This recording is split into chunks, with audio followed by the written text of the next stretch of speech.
Let me ask you a question. Have you ever taken a moment to genuinely thank your mother for making your favorite dish? Or your bus driver for getting you to school safely each day? These small acts often go unnoticed, yet they quietly shape our lives. We live in a world obsessed with more. More followers, more likes, more money, more power. But what if I told you that the secret to more happiness, more peace, and more meaning isn't getting more, but noticing what's already there? Good morning, I'm Shatakshi, and today I'm going to talk about the power of gratitude. It's invisible, but it makes all the difference. We've all said something like this before. I'll be happy when I get that phone. I'll be happy when I get that grade. I'll be happy when I'm rich or famous. But here's the hard truth we all need to understand: when never comes. Because when we get one thing, we start chasing the next. It's an endless cycle. That's not happiness, that's hunger. Gratitude turns that upside down. It says, I'm not waiting to be happy. I choose to be happy now for what I have while I have it. Here's a moment I'll never forget. It was my birthday, and me and my family went to an orphanage because I wanted to celebrate with the children living there. After a long drive, we finally arrived. In front of us stood a small building, simple, almost like a hut, but filled with warmth. When we stepped in, many eager faces looked at us, curious, excited, but also a little unsure. As I started handing out chocolates, I noticed something.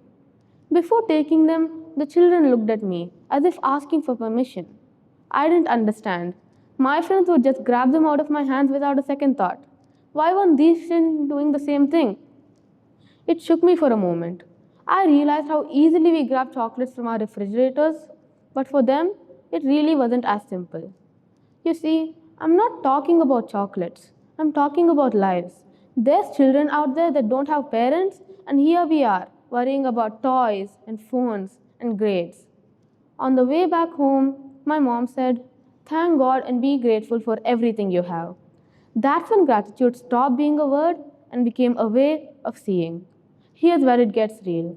Studies show that practicing gratitude can lower stress and blood pressure, improve sleep, boost energy, and even extend your lifespan.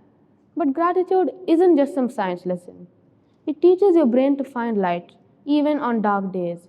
It trains your heart to hold joy, even in chaos. It's not about pretending everything's perfect. It's about saying, even if it's not perfect, there's still something beautiful here. So here's something real, something doable. Tonight, give yourselves 30 seconds. Write down 3 things you're thankful for today. Don't wait for anything huge. Start with, someone smiled at me. I made my friend or colleague laugh. I got a good job from my teacher. Do it for a week. You'll start seeing your life differently. Let me leave you with a quote from Buddha. Let us rise up and be thankful. For if we didn't learn a lot, at least we learned a little. And if we didn't learn a little, at least we didn't get sick. And if we got sick, at least we didn't die. So let us all be thankful. Remember this: gratitude isn't a feeling, it's a decision, a daily choice to see, to feel, to thank. And when you practice it, you don't just change your mood, you change your relationships, your mindset, your entire life. Gratitude is the invisible superpower, and starting today, it can be yours. Thank you.